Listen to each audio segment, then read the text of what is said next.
sometimes lines move in those hours, and this one definitely did. And it doesn't surprise me because the Phoenix Suns last night, gang, turned in one of the most humiliating efforts of the NBA season. They closed as a 9.5-point favorite against the Clippers team that was without Leonard, without Harden, and they fell behind 35-4.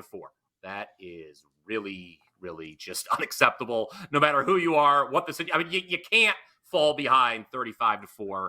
Call me old-fashioned. And it was pretty much all she wrote, although the Suns did get within 7 in the fourth quarter, almost pulled off a huge comeback. But what makes the performance last night so head-scratching by Phoenix, it's not just that Leonard was out, that Harden was out. Phoenix is theoretically trying to avoid the play-in tournament. They should care about that. I don't know how much they do, but theoretically they should just want to be in the top 6. The loss last night leaves them 1 game back in the top 6.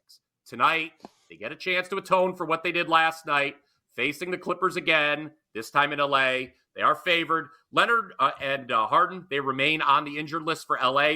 With the number moving the way it has, I think the market thinks that one or both may not play.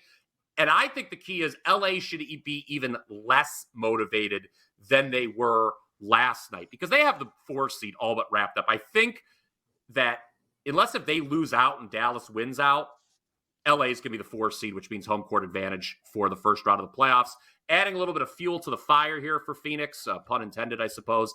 0-3 straight up in ATS this year against the Clippers. They've got to step up. I know Phoenix has been a money burner all year, but at full strength and needing a straight-up victory, I don't mind laying what I think is still a short number against the Clippers team that overperformed last night and has absolutely no reason to care tonight. So Phoenix, I'll lay it in this one. Boy, they sure look like they quit last night. How confident are you that they can just completely flip the switch on a mindset on a back-to-back? Is this something that a team like that? I mean, they're getting a great opponent. It's not like the Clippers are dialed in every single night, but what's your take? I mean, body language was terrible. How likely is it that they can just turn it around just overnight?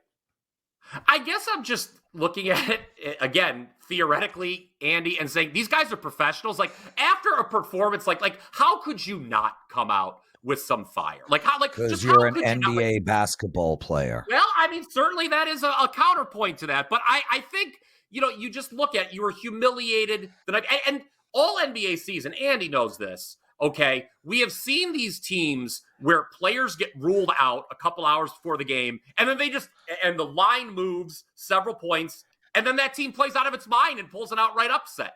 And then they sort of come back down to earth the next time out. So I just think, again, I think it's just very theoretical. I'm looking at Phoenix. They want to finish top 6. If you have any pride in your profession whatsoever, Phoenix, you will come out and play well here. And like I said, they did reduce that deficit from they were down by 37, I think, as much as one point, and they got it down to 7. So I think we could all agree they're not falling behind 35-4 tonight. I think that might be the safest bet on the board for Wednesday, April 10th here on Wager. Well, there we go.